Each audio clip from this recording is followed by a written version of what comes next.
இரட்சகருமாகிய இயேசு கிறிஸ்துவின் இனிய நாமத்தினால் இம்மானுவேல் விசுவாசிகள் வழங்கும் வாரம் ஒரு வருஷம் என்ற தலைப்பில் இந்த 293ஆம் நிகழ்ச்சியிலும் உங்களை சந்திப்பதில் மிகுந்த மகிழ்ச்சி அடைகிறோம். நமது வாழ்க்கையில் ஏராளமான பலவீனங்கள் நம்மை தாக்குகிறது. நமது சுயபலத்தில் நிற்க நினைக்கும் பொழுது நாம் விழுந்து போகிறோம். ஆனால் ஆவியானவரின் துணையோடு முயற்சி மேற்கொள்ளும் பொழுது எல்லா விதமான வெற்றியுள்ள வாழ்க்கையை நாம் வாழுகிறோம்.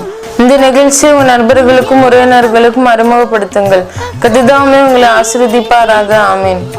அனைவருக்கும் வணக்கம். இந்த வார வசனம் ரோமர் 8:26.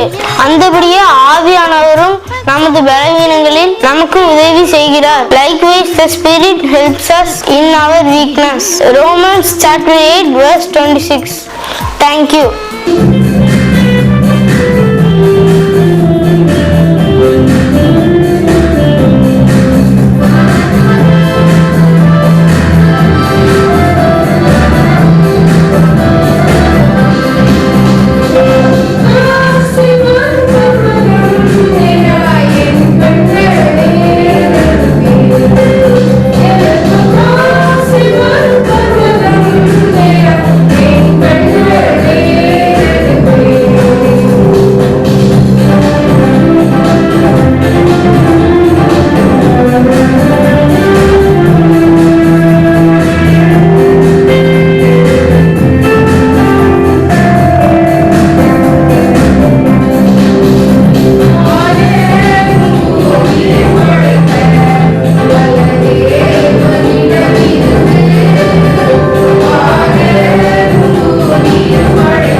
கிறிஸ்துவுக்குள் அருமையானவர்களே, ஆண்டவராகிய இயேசு கிறிஸ்து நாமத்தினாலே உங்களை நான் வாழ்த்துகிறேன்.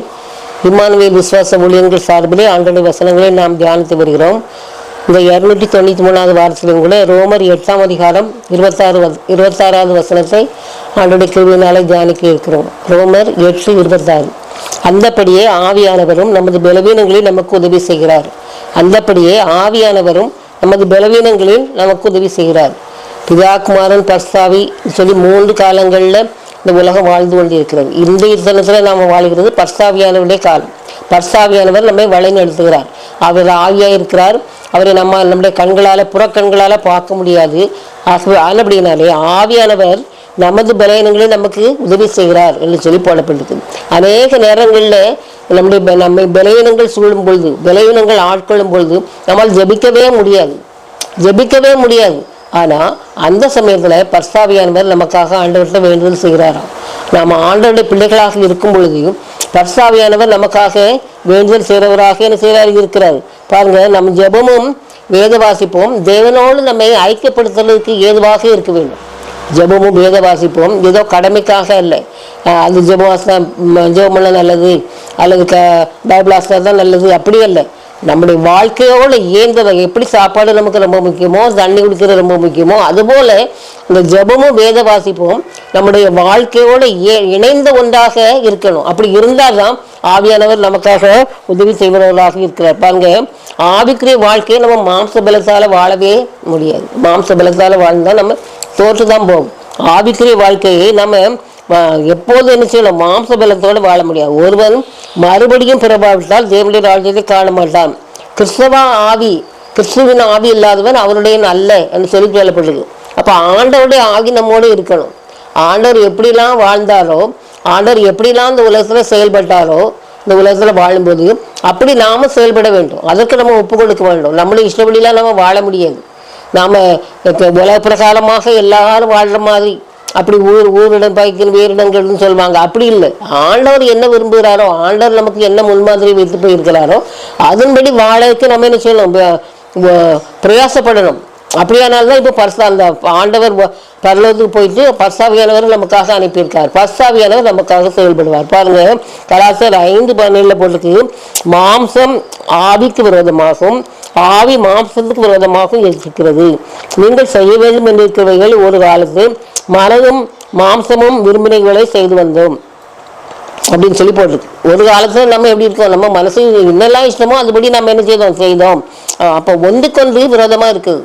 நம்ம ஆவிக்குரிய பிள்ளைகள்னு சொல்றோம், ஆனா மாம்சம் விரும்புகிறபடியே என்ன செய்துடுறோம்.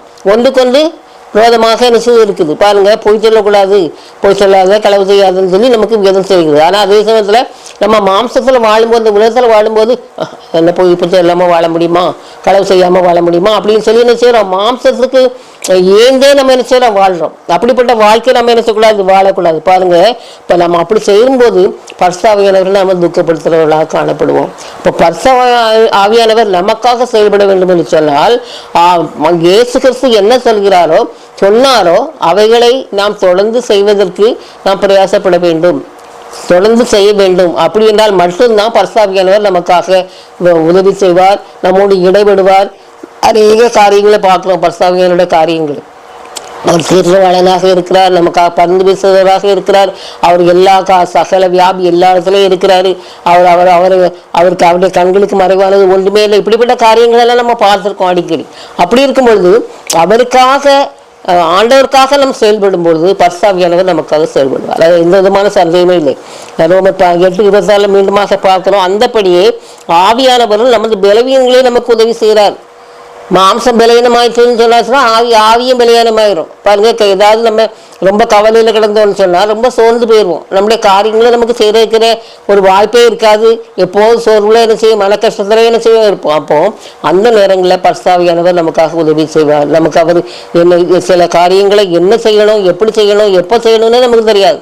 ஆனால் பர்சாவியானவர் நமக்கு எனக்கு நல்ல ஒரு ஐடியா என்ன செய்வார், கொடுத்து அதேபடி நம்ம போனோம்னா அந்த காரியத்தை நம்மளால் எளிதாக என்ன செய்ய முடியும், மேற்கொள்ள முடியும், வெற்றி கொள்ள முடியும். அருமையான அப்படின்னாலே ஆவியானவரை நம்ம எப்போதும் என்ன செய்யணும், துக்கப்படுத்தவே கூடாது.